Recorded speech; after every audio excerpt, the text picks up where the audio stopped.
Would the Senator care to engage in a brief colloquy? And may I ask unanimous consent that we be allowed to do so?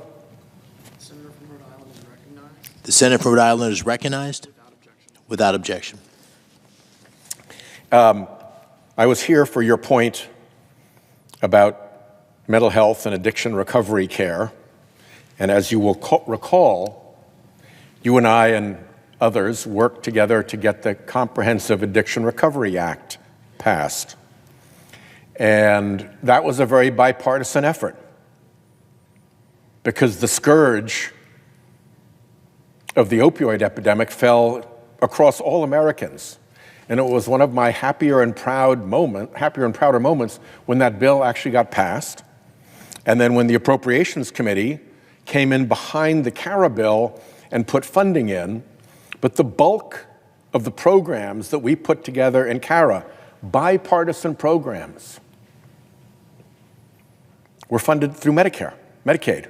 That's how you get reimbursement for those programs. And so,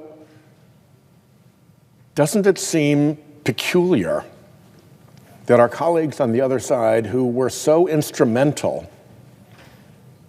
in pushing through that Comprehensive Addiction Recovery Act to help their constituents at home, and who at the time showed so much sensitivity to the needs of people going through addiction recovery, through all of the stages, from the initial detox to in-house treatment to sober living and on to medication-assisted treatment sometimes, and then recovery support. All of that seemed to bind us together. What on earth could be the madness that inspires them to tear all that down now when they built it within the last decade with us? Thank you, Senator Whitehouse, first of all, for all the work you put into passing that legislation, which has given access to millions of people across the country who are struggling with addiction and recovery, access to services. Again, I say what I said in my underlying remarks. There's not a single member of the Senate who doesn't have a close family member or a friend who has struggled or is struggling with addiction. This is a nonpartisan, apolitical problem. Addiction doesn't care if you're left, right, Republican, or Democrat. And we did come together around funding these programs. And so it is hard to understand, it is heartbreaking that I'm telling you the story of one of Connecticut's biggest addiction treatment providers, and they are telling us that if these cuts go through, fully 1/3 of their clients will lose access to some or all of those services.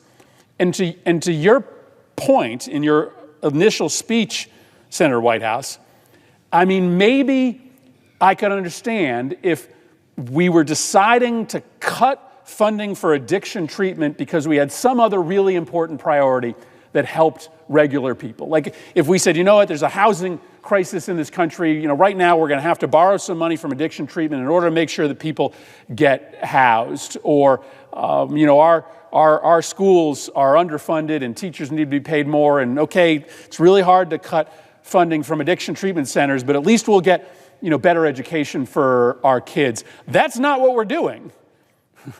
We're cutting funds for people struggling with addiction who get served by programs that we agree are important in order to fund a tax cut for corporations and super, super rich people. That's why this is fundamentally immoral. I would yield on that very point.